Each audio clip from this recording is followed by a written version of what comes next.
नमस्कार. Let's cook with Vaishu या चॅनलवर तुम्हा सर्वांचे स्वागत आहे.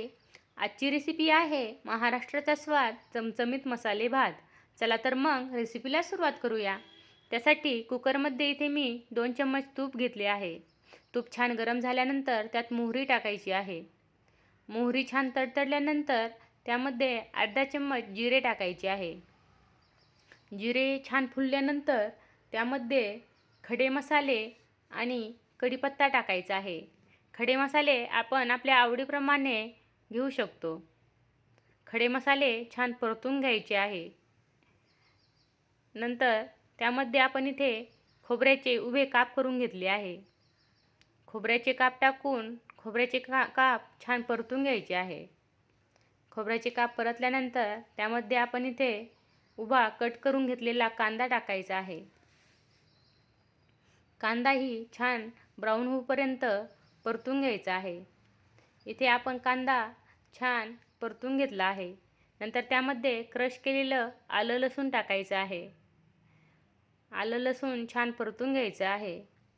नंतर त्यामध्ये शेंगदाणे टाकायचे आहेत. शेंगदाणे व्यवस्थित परतून घेतल्यानंतर त्यामध्ये इथे मी 2 बटाटे कट करून घेतले आहे. बटाटे टाकायचे आहे. फ्लावर, 2 शिमला मिरची आणि 2 टोमॅटो टाकायचे आहेत आणि सोयाबीन वडी टाकायची आहे. सोयाबीन वडी इथे मी 10 मिनिट पाण्यामध्ये भिजवून त्यातील सर्व पाणी हाताने पिळून काढले आहे.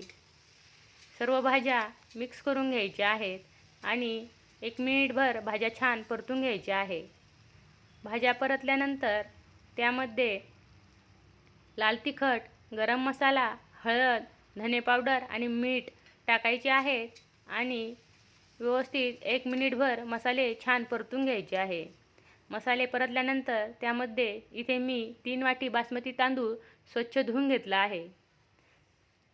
तांदूळ टाकून भाज्या व्यवस्थित मिक्स करून घ्यायच्या आहेत आणि छान 1 मिनिटभर परतून घ्यायचे आहे. सर्व भाज्या आणि तांदूळ व्यवस्थित मिक्स केल्यानंतर त्यामध्ये आता आपण 3 वाटी तांदूळ घेतले होते तर 5 वाटी पाणी टाकायचे आहेत. पाणी टाकून वरून थोडीशी कोथिंबीर टाकायची आहे आणि झाकण लावून लो मीडियम हीटवरती कुकरच्या 3 शिट्ट्या काढून घ्यायच्या आहेत. हे बघा, इथे आपल्या कुकरच्या 3 शिट्ट्या झाल्या आहेत. तयार आहे आपला महाराष्ट्राचा स्वाद चमचमीत मसाले भात. भात अगदी मोकळा झाला आहे. यावर साजूक तूप घालून तुम्ही खाऊ शकतात. नक्की या पद्धतीने तुम्ही मसाले भात बनवून बघा. खूप छान आणि टेस्टी लागतो. रेसिपी आवडली असेल तर व्हिडिओला लाईक आणि शेअर करा. चॅनल सबस्क्राईब करायला विसरू नका.